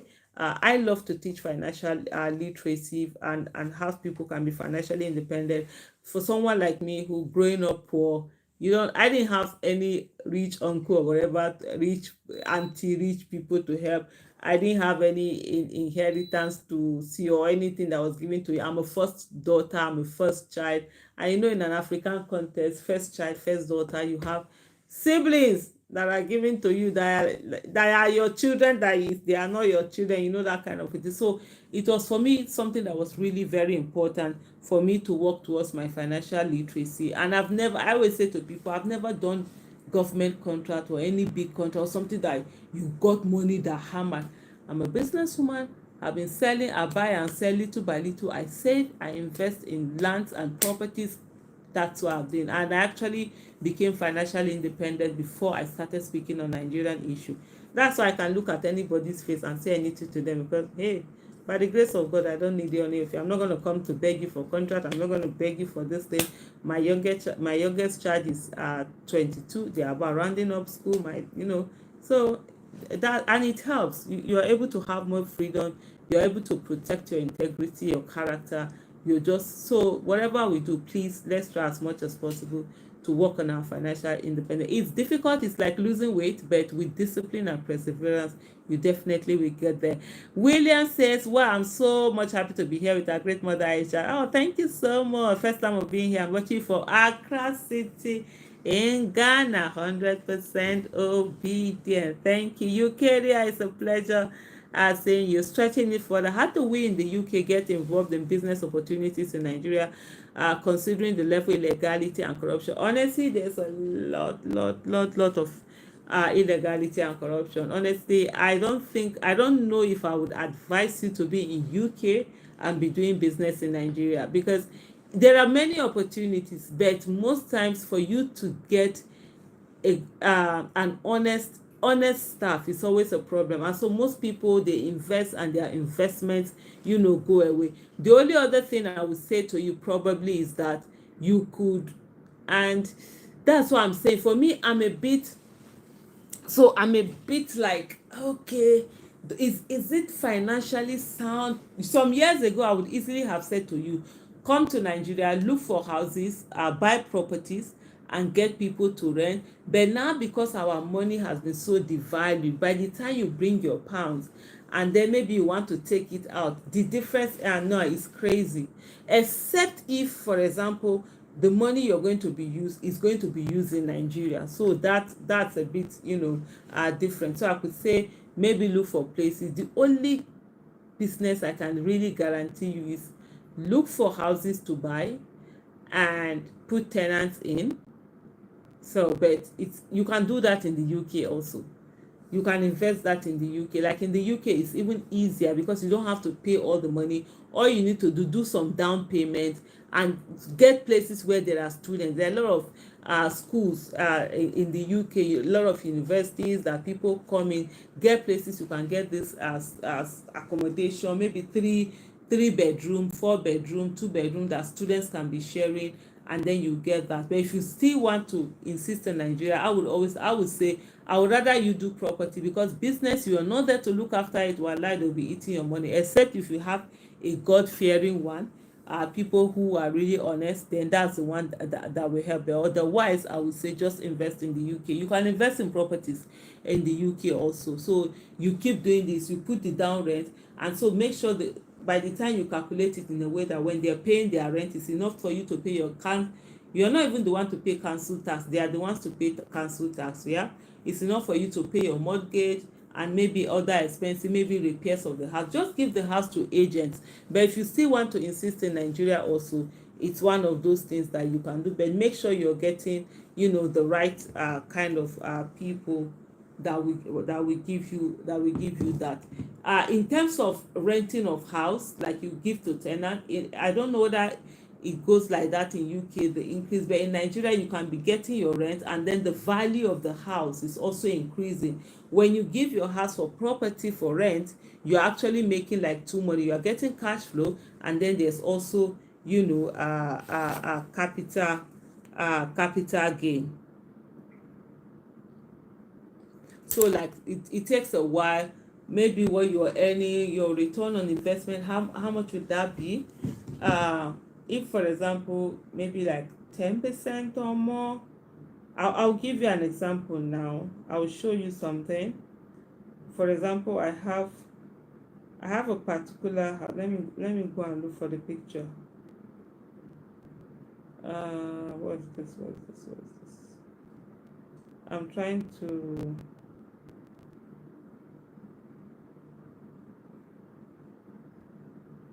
Okay, I don't know if you can see this. Yeah, you see this. So this is a 6 bedroom flat. It's 6 units of two bedroom, right? Maybe if you could adjust some pictures. I've not even, I need to, if I was a serious person so that's the house. Okay, you see it like that, right? That's two bedroom flat, 6 units. That house is going for 300 million, though that's not the final price, that's asking price. There could be some negotiation. If you're going to rent it out, the two bedroom flat where you probably might get either 2 million or 2.5 if you're one who wants lots of money. Normally like me, I normally, my houses I give them out a bit low, so that's why, for example, in my houses, in short, as tenants are coming out, you don't, for you, the moment they enter they always give their friends even when they are moving out and stuff like that. So you see like this one, you could buy it for like 300 million naira, and then maybe every month you're earning what, 12 to 15 million naira. So that's your what you'll be getting. But the house will also be appreciating. Like this is one of the houses, that is on sale. There are also like 4 others like this one that are also being built. I build houses for sale, and I also build houses for tenant. But for me, I would not advise someone, if you're still going to take the money out of Nigeria back to UK, because sometimes when you are converting, you don't know, how scary, how much is pounds now, how much was pounds 3 years ago, how much is pounds now. So those are also some of the things that you consider. But I can tell you can also do that business in Nigeria. I have a different opinion about credit card awards for financial aid that makes it. Oh yeah, then go ahead, share with us. I would love to learn that. If you're using your credit, so the credit card also, it depends if people use them wisely. In terms of you use them to buy assets, it's a good thing. Credit is good if you are using it to buy assets, but credit is the worst. Credit card is the worst thing if you're using it to buy liabilities. Oh, you now go and book holiday because there's credit card there. Oh, you go and buy, you change your phone is okay, you just go and change it. Oh, new iPhone 35 have come out, you are changing it. Oh, 37 comes out tomorrow, you are changing. No, you're borrowing your life away. That's why you see a lot of old people, they're still working, they can't rest in those places. You understand, whether US, UK or whatever, they're always working because they literally mortgage their lives, and they keep giving you more and more and more credit. They keep sucking you. Yeah, life insurance is very good, but hey, remember, life insurance is usually for when you're dead, right? Or when you're old, they're giving you some little this thing. But hey, that is also good, like especially the ones that you do. And then oh, there's this one also, the US. What do they call it too? Oh God, is it ASA or something? I've forgotten the acronym for it. It's also good when you are certain age, they'll be giving you certain amount of money. But is that really enough for your financial independence? You can do that also alongside other things. Good evening, says I'm watching from Benin. Okay, it's a pleasure. I never knew you have this stuff. So I'm really enjoying this one. This is my first time. Oh, a lot of people are saying it. I've been doing this thing for years, even on Twitter. I've been doing. Oh my goodness, I used to do financial literacy classes on Twitter every Wednesday since from 2015. Aisha, my third new machine for the price of I bought new machine for the price of 11.2 and got second hand machine. Which organization should report this matter to? Okay, okay. You bought new machine. Okay, they came in as new, but they gave you second hand. Consumer protection is the organization you should report to. Yeah, consumer protection. They are the ones that need to ensure. Mm-hmm. Consumer, let me put that down. Consumer protection, but I don't know whether they have much that they can do, but I think that's the organization that you start talking to see what will happen. Buying of assets, savings help to be financial by turning your income into capital to get profit and into investment. Yes, so it's ICEPIF. That's the acronym, ICEPIF. You turn your income into capital, your capital into enterprise, your enterprise into profit, your profit into investment, and then into financial independence. So it's like a circle that you keep going. Thank you so much, Michael. You're really doing this and being part of it. Hello, moms, Barnabas.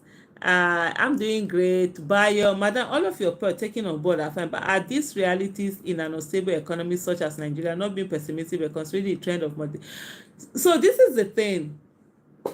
The worse situation there are, the more opportunity there are if you have cash, if you have money, because at this time a lot of people will be selling off their assets, people will be selling off their properties, people are selling off things, so it's opportunity for you. And the thing is that no matter how everybody lives, some people will still remain, and there are some of us that can't. I have a business and I can tell you my business has been down for the last almost like 1 year. I've not been making money from my business. I've not, in short, let me break it down for you. So where will I go to? I'm a Nigerian. All my everything of mine is here. I don't have any country I'm going to pack and go to. I don't have a second passport. So let me give you an example for you to understand. So in my shop, in my warehouse, I sell like trailers of feed. I could sell, one person can come and buy a trailer or two trailers of feed and all of that. I sell millions per day on a normal day. Then now there are days we go 1 week without selling anything. Yeah, that's how bad it is. That is how freaking bad it's been for almost a year. So I'm really not making money from it, but hey, so for me, because I have passive income that are coming, so even though this thing is not giving me money, it's not really affecting me because I have properties and I have tenants who are there. So what we just did was that, okay, fine, if the staff, they can pay themselves, so they trimmed the staff, they had trimmed them a while before, they pay themselves. So what we also do is that the property of our warehouse is owned by us. So that in itself is a building, it's an asset. So we like, even if it's they are just there, we are just paying them salary to just be maintaining the property, to just be there while it's appreciating. That's also something. So that's the way. That's what I always say to people: if you're doing business, also invest in real estate. Business makes you rich, real estate makes you wealthy. That's where the cross is. So because me, I have passive income, you see, and I said to people, your business is active income, because a lot of people think their business is passive income because they are now working for themselves. No, it always consider it's an active income, because if anything happens to that business, no more money is coming. I've not made money in my business for a very long time. I'm not bothered. Why? Because I have a place where passive income is coming. People pay their rent, and what you do with rent, I have agents that look after my properties. I don't look after my property. I don't go and meet tenant and be fighting with tenant to pay salary, rent. I have agents. I give them, it used to be 5%, now we give them 10%, and that's it. They collect my money for me. I'll be sitting down, I will see a lot. So yes, it's not about being pessimistic, but we must survive. People must survive, no matter how bad things are. People must. And by the way, the business that I do is food. I sell chicken feed. I sell chicken feed. I sell food item, fast moving food. I sell Indomie. I sell ground oil. I sell Nestle. I sell rice. I sell all of those things. But now people can't even buy. Most of those things are now luxury that people. That's why I say when people don't understand how bad the economy has become, but hey, no matter how bad it is, you still be able to make something and do something. People must live in houses, whether they like it or not. My sister, how can I contact? Yeah, you can always contact me. My email is aishayusufu@gmail.com. Please let the contact be about maybe there's something. I don't want situation somebody telling me, oh, come and do this, I need this money, I need that money. I've stopped doing all of those things. I used to do them before, I don't do them anymore.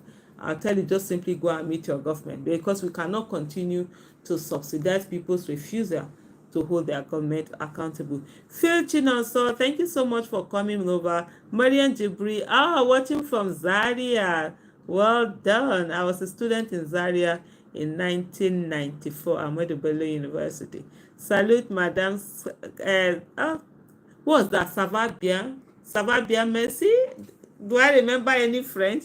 The capital gain on property in the UK is better, measurable, and predictable. Yeah, that's what I said. If you are in the UK, it's better you go there. And no, I don't think when it comes to capital gain, UK, no, UK is not that good in capital gain. Oh. The capital gain is very small, but the cash flow is good.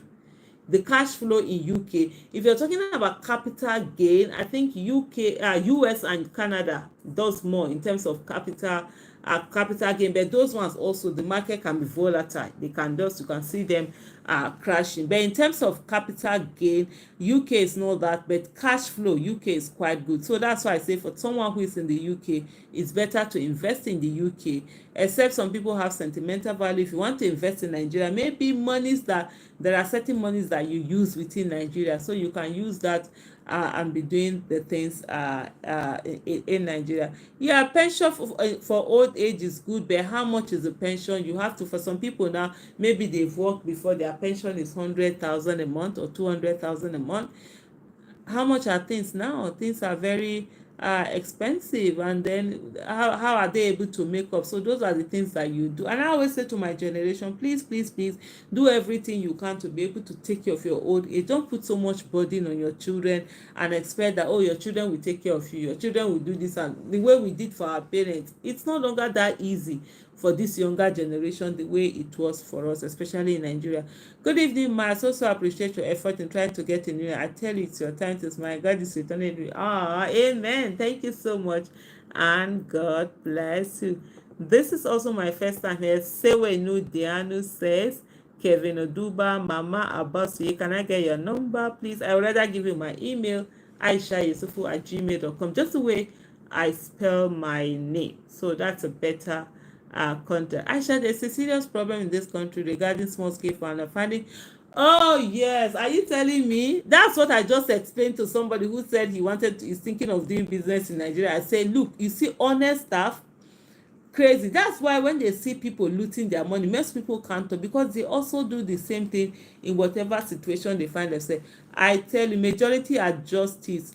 There are no values, and people just think it's normal. And we have this, this gospel of prosperity that we're always preaching, both in the churches and the mosque, has made people to feel that, oh, by stealing, that is their God's way of wonder, and there are no values, there's no consequence. If they know you can't take them to police, even if you take them to your police, you'll be the one, you end up wasting your time. When I was doing in 2014, during Bring Back Our Best movement, that was the first time I used to be in control of my business. I used to be the one taking care of my business. So by the time I started doing Bring Back Our Best movement, I couldn't concentrate much on my business. As of that, I think one of my staff went away with about 3 million naira as of that time. And I kept telling my manager, like, something is going on here, even though I wasn't there. I said the books weren't matching. She thought she was doing where she was checking. Hey, and she even took him to police, whatever. Story. Nothing, because they know they will not be punished. The judiciary system is useless. Even if you take somebody to court, you will end up just wasting your money. So that's why people just do whatever it is that they're doing. You're really good. I've been liking your step. God bless you. Thank you so much, Success. I'm actually seeing another dimension of you. Why are people saying this? This is what I actually do. That otherwise, when government look for my trouble, that you see me, because I love to teach. Honestly, I love to teach financial literacy. I love to share my experiences, and they say OPE, other people's experience is the best way of learning. Experience is the best teacher, but nobody says you have to experience it to learn it. So for me, I'm always sharing the ways what has worked for me and where I have failed. I failed a lot too. I made a lot of mistakes. I won't lie to you. In my finances, one of the biggest mistake I made was investing everything in Nigeria. I had opportunity to buy properties in UK, Dubai, South Africa. I always said, no, why will I go and buy properties outside when my people need building? This foolish and stupid patriotism. And here, it's gotten me worse, because all of those investments years ago that I would have done there, now, even if you sell those properties, they won't get you the money they would have gotten, the dollar value they would have gotten you. So I always tell people, please, just invest outside if you have the opportunity. I'm actually then. Good evening, I'm glad to be here. Godswill. What's the least one can invest in real estate? I don't know what the list is. It depends on where you are. So property is always about, it depends on location, nothing else. So you can find, up to now, you can find places where lands are going for 50,000 naira, 100,000 naira. You can be lucky tomorrow that particular place they will go and open it up, they will do road, your 50,000 naira land will turn to millions of naira land. It can be there for the next 20 years. It has not really developed because it's one village or anything. So it all depends on where you are. Some properties are going for as much, so they are even as far back as 2015. Is it 2015 or 14 or 13? There are some lands in Abuja that were selling for billions of naira. So there are some that you see them for hundreds of millions, or you understand, just land. So it depends. So it all depends on where you are. But what I would say to you is that in your area, you don't wait until you have the money before you go and look for land. Don't wait until you have the money before you go and look for property. Make it a hobby. I used to do that a lot too. I will go to play, my money no reach, but I will work out there. What it does, you begin to have an idea of how much they are, and then you now begin to be excited. You now begin to save towards them. So go out there, check your area, check your places. But hey, if you are talking about property, there's almost any amount you find something to buy. Depend where, some in the village or some in the this thing, it all depends. Some in the aspect, so it depends on, you are the one to determine how much, and then you can go around, find it, and then you save towards it. Wa alaikum assalam, Samu Fekiti, Kosiso Chuku. God bless you too. Faiza, wa alaikum salam wa rahmatullahi ta'ala wa barakatuh. Thank you. I'm glad that you really enjoyed it, and I will be rounding up in a bit. The cash flow in UK is slow in real estate, but the capital gain. Okay, and the value of property. Oh, okay, so I find it so. Oh, okay. Maybe now the UK properties are doing more in terms of capital gain. But that, so this is the thing, right? Like I said earlier, when you buy property and you put rent in it, you're getting two things. The fact that you are getting capital flow from your rent does not stop it from you getting the capital gain at the end. It will still be appreciating, right? So you buy your house, you put your tenants, while your tenants are there, this thing is still appreciating.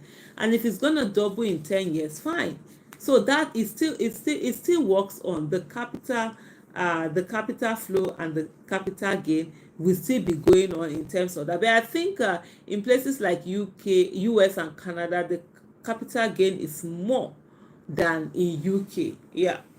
I think I've said, but I don't know whether now the dynamics in the UK market has changed, because I knew the UK market, the reason why its capital gain wasn't as much as the other, it's not volatile like the other ones. You see, like in the ones of UK, Canada, properties can crash. I don't think properties in the UK crash. I don't know. In Nigeria, it doesn't. It only goes up. But you see places like UK, US, Canada, your property can crash. It will be less than what you bought it or what you're supposed to sell it. So that's the safeguard. So like when you're doing this, it's safer if you want your money protected in terms like you don't have the volatility in terms of property. It's safer to do it in the UK market, but the US and Canada market are a bit more volatile, but the capital gain is more. It's always that's the one of the fundamentals of business. The higher the risk, the higher the profit. So but hey, you might have a better knowledge than I do right now, or you might even have a more recent knowledge than I do, and I bow down to your superior knowledge. Yeah, so and you say you've researched it, so I will take that from you. No, honestly, I'm not joking. Life tree empty. Honestly, I'm telling you, I'm not joking. It's crazy. It's actually foolish and blind and stupid patriotism, because that was for me. If I should open here, I think I have a book here. Yeah, I have a book here. So this book, you see this book? So if you see, I don't know if you can see the date. You see this date, 1808-2007, house number 1. So this was when I started my first house. This was me building my first house. And this is how I used to do my thing. There's another book I wrote like this, where I wrote 100 things I wanted to achieve in 10 years. And I did that book in 2010. I did those, I wrote those things in 2010, which is 100 things I want to achieve in 10 years. So this was me, right? So this was me, the first land I bought it I have this book here. You see, the first land I bought it 1.5 million in 2007. This is the date. In 2007, what was it? Okay, I paid commission 75,000 digging when I was doing the house. Then let me show you. I know I have somewhere where I wrote there was okay no, it's not in this book. I wrote it in the no, it's here. Let me so let me tell you, that's why I know what I'm talking about when I'm telling you my foolish and stupid patriotism. You see, this is something I wrote like either should I call it a pledge or a goal? And I said it was written on the 5th, if you can see it, on the 5th of 0507, that's July, right? On the 5th of July 2010. So next month, 5th of next month, we make it 14 years. Yeah, 5th of next month, we make it 14 years that I wrote this. You said this, that I wrote it. And let me read to you what it said. It says, I wish you can see this thing as I'm reading it. It says, from the year 2011, we would build at least 12 unit houses each year for at least 12 families to get good, decent, and enjoyable houses. Inshallah. I signed it. I wrote Aisha Yusufu 050710. Yeah. This was something I wrote in 2010. This is my book. I do this thing sort of like, right? This is 2010. Me saying, at this time they were telling me to buy houses abroad. I said no. Why will I buy houses abroad? Our people need houses. My people need houses. Then I will carry the money and go and start buying houses abroad. Meanwhile, those monies I built the house, I would have used them. Then I was collecting forex. So that's why I say, don't be like me. Yeah, it depends on the location. This thing is always location. Property is location. It's location you are buying. It's not even the house. So that's why some people will go and buy one cheap land somewhere and go and build one big house in a local place. No, you can't get the value. Rather invest in an expensive area. Even if the house is not that big, you will get much more value than the other one. So that's also something that you do. There is a particular place in Kaduna, they were selling lands at that time for 40,000. I could have bought 100. If I want 100 plots, I could have bought 100, 100 plots, or even 1,000 plots myself. Would have been 40 million, right? That was around 2006 or so. But I kept saying, no, the lands are too small, because where I was building these houses were big lands, 100 by 100 or 100 by 20. As of by 2010, those lands, yeah, by 2010, 2011, 2012, those lands were going for like 2 million, 3 million. Something that you bought for 40,000, we're going for like 2 million, 3 million. Imagine how much you make. So those are the things that go. For me, I would say to you, honestly, so for me, what I would say to you, honestly, is that buy. Just put your money in there. Just buy these properties instead of just spending your money anyhow. Just do the things you will do. Then we have Frank God said the capital gains for properties in the UK on the average is 3% annually according to statistics. You see, that's why I say it's not our own. Here you can have a lot, and the easiest way to make money in Nigeria that I found, apart from those ones stealing or whatever, the easiest way is properties. You see those lands there, just be buying them, buying. If you are living in a place, you say, that place is like bush, forget about it, go and buy it. In the next 10 years, that bush will become city. Go and look, where were you 2014? Some of the places you thought were bushes, they are now the open big areas that have opened up. Again, Aunty Aisha, would the hydra-headed issue of ethnic bigotry not be a factor in seeking or buying land in places other than what? Let me tell you something. That's one thing that have kept a lot of people from acquiring properties. Some people live in places, they will like, no, they don't want to build, they don't want to buy houses there, they don't want to buy land in case you are living there. Is your life not more than whatever property or land? But you are living there, but you don't want to buy there. The way for me I do is simple as this. I don't joke with insurance. If you buy lands, these lands are your own. Hardly are there places where they will just take away your land, other than Lagos that have been doing some sort of this thing. That's why another thing also is this. If you want to buy anything, don't allow yourself to be smeared with any doing fast deals. I will give you an example. There is a particular place they brought to me in Abuja to buy. Very good place. The price was okay, but the land was originally supposed to be, the land is a playground. So what they do in Abuja is that they can buy such ground, you will go back to lands, they will now give you permission, they will change it for you to build. So when they brought that land to me, I said, no, I'm not going to buy. I say, for me, I cannot rest well if I buy such a land that is supposed to be playground, that children are supposed to play. Then I'll go and build houses. And I know I can make a lot of money, but say my conscience will not judge me well. I refuse to buy. For a lot of people, that is not business, because that land was I think it was an Asokoro. Great land, you could do this. I say, me, I don't. So whatever you do, ensure you are buying land that is clean. Not the one that, on the plan, this place is supposed to be a drainage.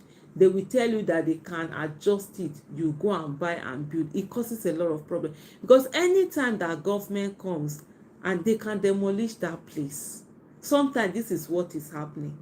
And then, for me, what annoys me the most is that the government is never punished. It's the people that buy it that are not punished. So if you buy those things, ensure your lands are lands that are supposed to be lands doing the things they are supposed to do. You don't have any problem. If you buy lands, buy as many lands you buy. They are doing riot, they burn the land, they will only help you to clear the place. If you are building house, insure them. All my houses are insured, all my properties are insured, all my businesses are insured. In short, the things I'm selling in my warehouse, they are insured for theft, fire, special perils. Always ask special peril, whether in a riot or whatever.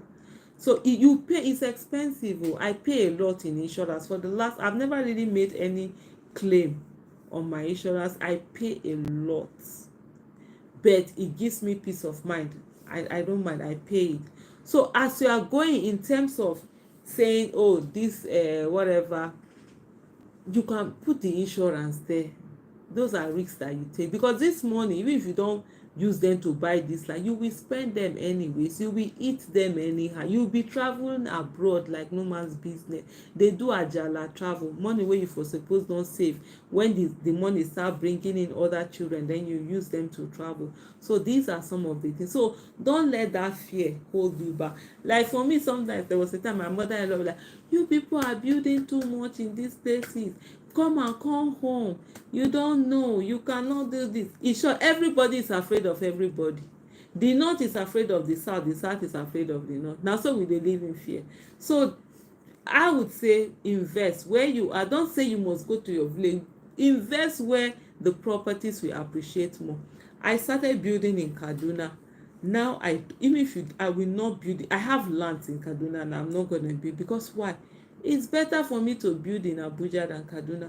The same 2-bedroom flat that I will build in Abuja and this, it will cost me the same. It might even cost me more in Kaduna, because building a good number of building properties are cheaper in Abuja, because you know people are always building.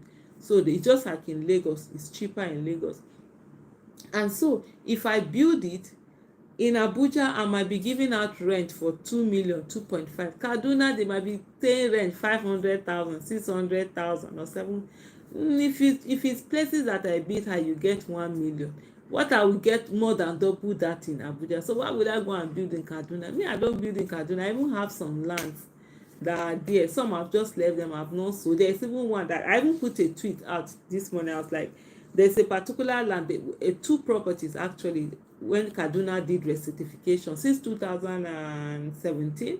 They've not yet done my own recertification for those 2 other properties. They've done that, and I have one particular land. Me no say I no go build that land again. It gets someone very big land. They've been disturbing me. They want to buy, and I said to them, no, this land the government have not yet recertified it. I don't want any problem. They say no, they will buy it like that.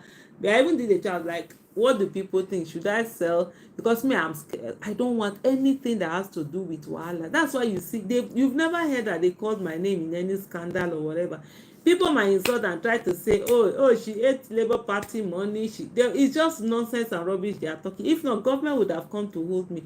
I make sure that whatever, I would rather you cheat me in business than for me to cheat you. That's how I've always done, my things. Even so, I know some people say, no, don't sell, because they might use it to now come and say that you are duping someone or duping this thing or whatever. So I will say to you, whatever you're doing, always ensure that the land you're buying is clean land. It's not a land that is, the usage is what you're buying it for, not the one that there's a drainage there, you go and build your house, you buy land, they will tell you can do it, they will give you approval, or the land is meant for one thing, you turn it to another thing. Those are the biggest things that actually bring problem. It's only new house percentage that crash in USA, not the prices. No, there were times prices do crash. The value of the house. Have you seen when US 2000 was it 7, when they had that, just before Obama came, houses crashed. Even Canada, time is not taking, soon Canada will crash, because the rate at which houses are expensive, the ones in Canada is just artificial. Especially like Canada, when they were doing that there, if you buy a house you can get citizenship. So a lot of Asians, whatever, they pack their monies there. Nigerians also did, but though now I know they've stopped it. So sometimes they do crash. This thing, they do crash. The very first time I watched you speak alongside the show, it was very exclusive. Since I follow with your messages on YouTube, God bless the active and the one with. Oh, thank you so much, and God bless you, Michael. Ike Maduka, thank you for joining. Yemi Adekana, the webinars of high commercial value. Aisha should monetize it to support this channel. Ike Maduka, yes, I refuse to buy Nigeria but USA. Yeah, it's better actually. Except for those. That's why I tell people, don't. I even had somebody the other time that she wanted to come and buy property in. I advised her. I said, no, I'm into property business, but I will now advise you to bring your money here and come and buy here. The rate at which our money is, the naira gets this thing, it's not worth it. So that's a smart decision. And the thing is that now you've bought in the US, Maduka, that you've done that one already. Start saving money for the next buy. Keep buying, and then if you're someone who is there and you can get down payment instead of full payment, just keep buying those things. Put tenants in, get them to be covering the mortgage and everything, and just keep going. So property is not something that you say, oh, I've bought one, that, or no, you keep buying, but every money you are getting, be putting it there. Every money, it's almost like as the money is coming, be putting, if possible, be paying adashi, like small, even when you don't have, buy the property on credit and be paying small to pay it. But is there a way to predict a party that will be sometimes there is. So you look at where the growth is going towards, or maybe also check the budget.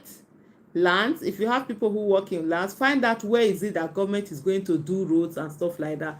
Also find out which direction people are going to. Also look for agents, property agents, and always have one. Make friends with them, know them, get one that is honest. They also know where is it that people are going towards. So these are some of the things. Sometimes it's not easy to predict, but sometimes you can. And the ones that are there, if you are able to know where government is going to do infrastructure, so that is also something that raises the value of property. And I will also say to you, if for example you are the one who has gone to an area and you want to start building, before you build, if you have money, buy lands, because as soon as you start building, the cost of properties are going to go up. Fantastic. Let me use this one. You see this place, this house number 1, right? This is the first house that I built. It was 10 units of two-bedroom flats. I started it in August 2007.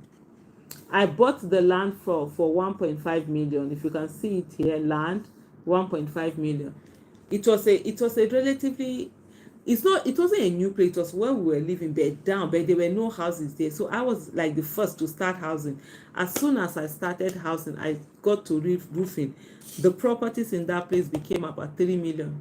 Yeah, those lands, within a few months, it became 3 million just because somebody has started building there. I started building, and I was the one that had to bring electricity, bring water, bring a bit of the infrastructure. So I always say to people, that was one lesson I learned. Anywhere I go to, there's also another place. A lot of places in Abuja I'm the one who started building there, then other people start coming. There's one that I recently also started building. Before I did that, I bought lands around that places, and I can tell you within 3 months, lands were like times 3. Same land that I bought, just because I was building. So those are some of the things that also happen. But it's just also look at where is the growth, where are people building towards, where is a new infrastructure coming up. You can also look at where are people just starting to build houses. What business? But is there any way to okay, Faith Fav Herbert. So for me, I don't specifically tell people what business to invest in, but I can always tell you what areas to look at for. One, if you are a student, what is the problem you have in your school? What is the problem you have where you are? Can you solve that problem? That's it. Maybe for example, when people wake up, they don't have any place they can buy provision, they don't have any place they can buy certain things, and then so you can start selling it. Or they look for a place they can buy cold water, or a place they can buy ice block, or a place they can buy drinks, or a place they can buy. There's no place like that. You can start it. So look at always look for a problem to solve. So if you're able to solve that problem, then you also can be making money. Then also you can look at other schools, or what is happening in other places that you can bring to your place and start doing, whether you're starting the business in your school or at home, or you can do hobby business. Is there something you like to do? You like to bake, can you commercialize it? You like to do snacks, can you commercialize it? You like to sew, can you commercialize it? These are some of the things also. And then you can also improve on an existing business. There's already a business out there, but you want to make it better. So these are the ways. So I can't say to you, do this business, don't do that, because like I always say to business, every business is a potential billionaire, but even if na shit you dey sell, you go make money from am if you are ready to put in your all. So I will start rounding up now. We are going up to 2 hours, and I know okay, tomorrow is Saturday, there's no work, right? Okay, how do you know if the lands are clean lands, or even get the plans of the land at the government offices? So they are always I don't know what they call them in your different states. Find out. But in Abuja they are called AGs, in Kaduna they are called Kajis. So you have those places where there's a plan. A good number of these, most states are doing that. So that's where you find. So you find that out. Sorry, there was a bit of glitch. So you'll be able to see this is supposed to be used for this is supposed to be used for that. And then there are land certificates, C of O's. You go and check them and make sure. There are a lot of dubious people. I will tell you that in lands and this. So you really have to be careful. And hopefully you are able to meet some trustworthy agents. If you have trustworthy agent, oh Lord have mercy, that's the best thing that can happen to you. I've had agents like the one I had in Kaduna. Most of the properties I acquired was because of him. That guy, he will pester you. He will come, Haja, we've gotten this land. Oh, the person wants to sell. No, you don't have to pay, or just pay small first and then you'll be paying. That's how I acquired a good number. And if I didn't listen to him more, I would have done more. We also have one in Abuja here, the same thing. So find one that you can relate with and get those things. So, but always make your due diligence. Check. Sometimes you can get lawyers, if you have a good lawyer, to go to the property agency, and they are able to check and ensure that the land is safe. It's not somebody else that owns it. It's genuine land, because sometimes they can sell fake paper to you. Meanwhile, the land is not your own and stuff like that. Hello, I am Lady. I'm watching you from UK. I'm in Sierra Leone, but I'm on a bit. Oh, that's so good. More Chronicles. God bless you, Mike. It is advisable to liquidate my current business and invest. No, not really. Don't do that. So, because lands will not give you, if you're buying just lands, you will not have cash flow from it. You see, your business gives you cash flow, except if your business is doing so badly that if it's not, keep your business. But as you are getting the profit from your business, be diversifying it to properties. Because if you sell your business and just invest in properties, especially if it is land doesn't have cash flow, it only has capital gain. So that means that it is when you sell it that you now make the money on it. And the property, to build property is properties are expensive to build, especially if you don't have a cash flow. It's better as you are doing business that is bringing in money, it will now be building it. During the pandemic, houses crashed in the UK. Okay, Frank goes, oh wow, just this pandemic of 2020. Oh wow, that's crazy. So yeah, those are some of the things.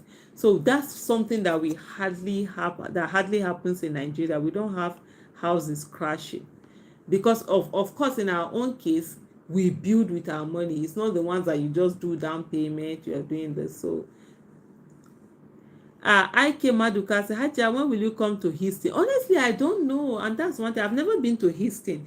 It's my husband that is always going to that Houston to go and stay. As he's almost every year he goes there to spend at least a month. Yeah, so this childhood friend of his that he has, that's his own holiday. But I've never been to Houston anyway. I've been to, I even stayed 5 months in Washington DC the other time. But hey, maybe sometime I'll be there. Who knows? Please, I'm into property in Nigeria. Don't discourage them to invest in Abuja. I'm not discouraging them. For me, I'm very factual. And the thing is that even if they don't, there are people who do property. I do property. I do property also in Abuja. So, but for me, one of the things I do is I will always be factual with whoever I'm relating with. Even if you are going to buy my property, there's one that I said to her, see, it doesn't make sense you investing in Nigeria now. So even if they don't, but there are some of us that live in Nigeria, we will still buy. Nigerians will still buy in Nigeria. So it's not as if they will not buy. So Lawrence Ezeala, I'm not trying to discuss, I'm just being factual. And I tell you, the ones that we buy, we still buy no matter what. So I also have this thing. And there's someone that was saying something the other time. Like recently, I think there are some roads that they want to build in Abuja. So if you're in Abuja, go and check those roads and those areas along where those roads are going to be built. Those are properties that are going to go up. Lands in those areas are going to go up. So if you're able to buy them now, it's also some of the things that you can do. I have a report to give you about something that's about to happen. And how can I report to if you are I'm in TikTok, but you can always use my email aishayusufu@gmail.com. Look at the way I spell my name at gmail.com. Good morning, ma. It's morning, right? And I think at this time, Kingsley Carlo Ogwiti, good morning. My first time joining your live session. I'm really learning. Thank you so much. I love to share, honestly, if you guys know. And I used to share these things so much for people. People just don't take interest when you are teaching. They are looking for the ones that will do giveaways. Me, I know they do giveaway. The only giveaway we have to do now, the knowledge where I know, because I feel everybody too can do it the way I've been able to do. But anyway, Richest Man in Babylon will start doing book review, and but that one will be done in my community. I think I put this in here. If you want to join the community, it's there, so that we start all of this review. Oh my goodness, this book is tearing. Oh, see, it's tearing. I've had this book for over 20 years. Oh wow. See, it's tearing. I've had this book for a long. I've read this book. So if you don't have it, please get it, read it. It's a very good book.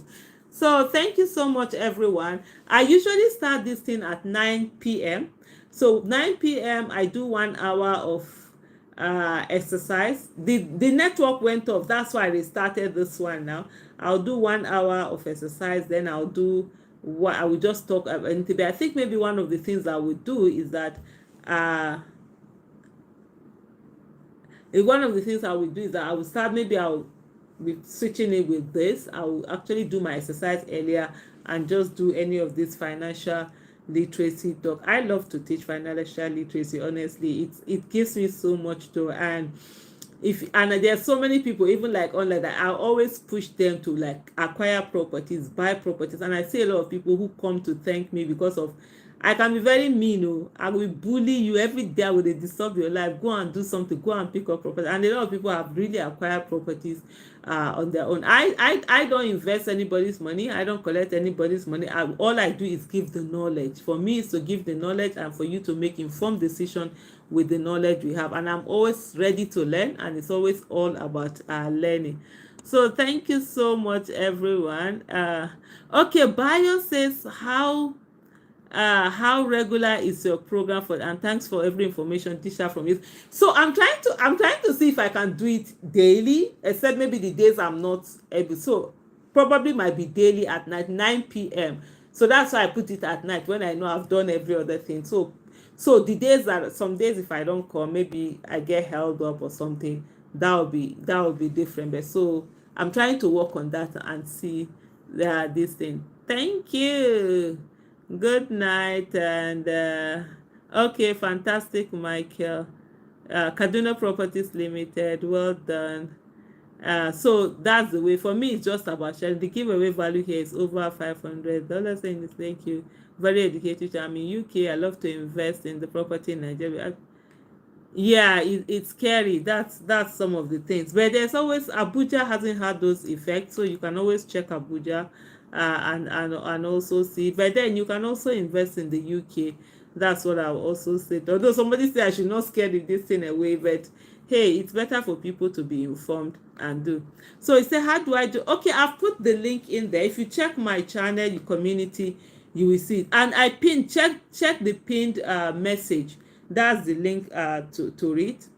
I think it costs like 1,000 naira. Yeah, there's one of 1,000 naira. I'm going to remove the other one of 10,000 naira just to get people, so that you know when we're doing it, it's people that really want to do it rather than just anyhow. Please, you need to apply safety to keep the book safe. Okay, I'll tell you honestly, because this book, it's helped me. It's come a long way. The Richest Man in Babylon, if you've not read it, please just get it and read it and apply the things that are there. So why? No, 9 p.m. Is that not good for USA people? Yeah, now 9 p.m. Okay, that's you people's 3 p.m. now. But you can always watch it again, even when we're done. So it's live, you will see it and watch it because that's your 3 p.m. So like now it's 11. We it's already late now. We need to go and sleep for the other day. So that's why I make it 9 p.m. instead of earlier. So me una no vex US people. But you can always go back and rewatch it. So that's just the thing. So thank you so much, everyone. We've done 2 hours, and for me, I've really loved this particular session because it's really been interactive. You guys have been, asking questions, and I'm answering. And for me, it's they say my life, my dream job was to be a lecturer, but I was never able to get that job. ABU Zaria, I know I applied. They said I'm not an indigene. They probably might give me contract, and I say, how will I be doing contract job in my own country? So I refuse to do that. So teaching is one thing that I love to do, and I just love to break it down. So what I'm doing, so I will say thank you for everyone that joined. You guys have really helped me also. God bless you all. Bye bye. Okay, many will be at work. Oh yeah, you're right. But then it's late for us over here. Be on Amazon. I think it should be on Amazon. It should be on Bookshop. It's a very common book. It's a very old book. When did they even write that first? In 1955. So it's not as if it's a very common book. The Richest Man in Babylon. Let me write it down here again, the title. And you can always get it. Amazon, even on bookshops around you. You can, let me write this thing again. The Richest Man in Babylon.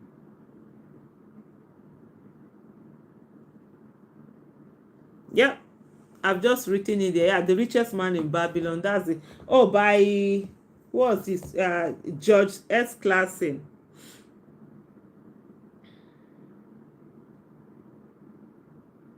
Okay, by George S. Clason. Yep. Yeah, so you get it there. So what I just want to do, I will start one of these days. I'll start a weekly review so that I will read chapter. I've done that review before. Honestly, if you go to my Twitter handle, I wrote everything down. I've done that review with all. I had a Telegram group where I used to teach financial literacy, before. You can always see it, but I just want to see with new people that want to do it. Sometimes people are not focused, or they are just when they see. So I want people, why I want to do it in the community, so that anybody that is in the community deliberately wanted to be there to learn about it. So I know, yes. And then it is also applicable. Apply the knowledge, that you've learned from it, not just to read it and throw it away. The essence is to work towards financial independence. It helps to be financially independent, especially in Nigeria. That's one reason where you go get marked. So okay, it's not connecting. Oh my goodness, let me see. Let me go and look for it again, maybe. But if you go to my channel, right, and you see where they put community. I think that's the way.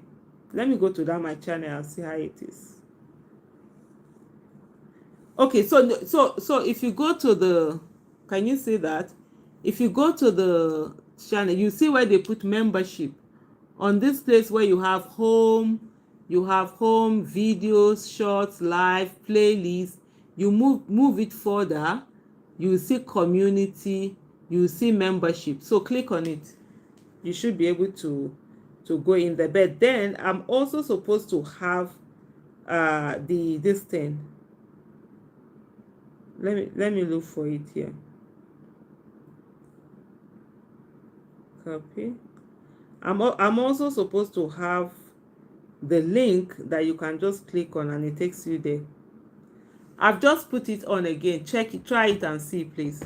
If it doesn't work, just go to the channel. You'll see that membership and you just click on it. I think it's 1,000 naira or something. Yeah, just do the one of 1,000 naira. Don't do this thing. So that I just want whoever is there, even if it's 2 people, let me know they are learning, they want to learn about it, not the one that I'm just talking. But hey, I've really been impressed and happy with you guys' reaction. That's why I got to 2 hours. Sometimes people are not interested. If I just started talking, nobody, I will come my own and go. So thank you so much, everyone. And you apologies to the people from the US, but you can always watch. You can always go back and watch. So what I would do, I think I'll be separating the one of exercise and the one of financial. Uh, uh, okay. Oh, so sorry about the pin one is not connecting. Oh wow, even the new one that I put in is not connecting. I just did one. Maybe there's something wrong with it. I will check. But just use the one on the channel. So if you go to my channel where you see that shorts, live videos, just scroll that you see membership. And in that membership, it's going to you will not be able to go in directly from there. Thank you so much, everyone. Thank you so much for joining. And I really appreciate all of you, coming in, and all of you. No, it's when you join the channel, that's just it. What I want to do is that I'm going to do some videos, so it's just for the community. So when we start reviewing the books, I will do it just for the community. So you're part of the community. There are certain videos that I put out that it's only members of the community that can see it. When I do, there are certain live I can do also. I'll put it that it's only members of the community that can watch it, so that we now have interactive, more close-knitted interactive this thing, and people who really want to read, follow, and work on the something. Because I tell you guys honestly, if I always use myself as example. I've never, we've never, myself and my husband, we've never had big money. We both come from poor families. We both have when I met my husband, he had his brother he was training, he had siblings he was training. I also, my siblings depended on me. It's about growing little by little. My husband worked for 8 years at NHIS, and they used to pay them upfront. So in January they will pay them upfront a chunk of their salary, then it's little they will pay you. Every upfront that my husband was paid, we use it to buy land in Abuja. Every one of them, every single upfront. For the 8 years he was there, because he was working in an accounting firm before he went to NHIS, and then as director he did only 8 years when they were doing those 8 years only, and he left and went back to his private sector. Every of those upfront, we used them to buy lands. And when he went there, he never changed his car, his official car. The driver will drop him at home, take it to the office. In the morning he will come and pick him, and take him back. And all his junior ones were changing cars, were buying cars. He never did, until when he was leaving that he bought. So those money, those lands, some of them we've built, some of them they really appreciate it. So I tell you guys, it's doable. People just think that, oh, you must have money, or you must loot government money, or you must do it's all a lie. If you do those things, you will never have mouth to talk. You will never have peace of mind. Anytime they are doing something, your heart will be beating. As you see me like this, so my mouth big, and they talk anyhow. I know they fear anybody, because I know say I no touch anybody money. My husband no touch anything. People who want talk, they want insult, they will do. If there was anything, government would have gotten something on me to do. So that's why I'm very passionate in letting people know that yes, we might not come from big family, we might not come from rich family, we might not come from famous families, but from the little monies that we have, we can actually make something and be financially independent. So thank you so much. Thank you, Bayo. Let's say we pay from there for membership. Yeah, no, anybody can. I think anybody can just go ahead. Let me go and check that membership thing. Anybody can always go ahead and join to be a member. So I don't think it has nothing to do with diaspora or non-diaspora. You just get in there. Yeah, that's it. So just go to it, you will see that community. Maybe probably as we go on, we'll see. Just click on it. And if you also check some of my okay, they actually told me that my YouTube manager was telling me that that there's a way I will create something to put those videos so that you can see it. I'll work on that and see how it works. Thank you so much, everybody. Bye. Thank you.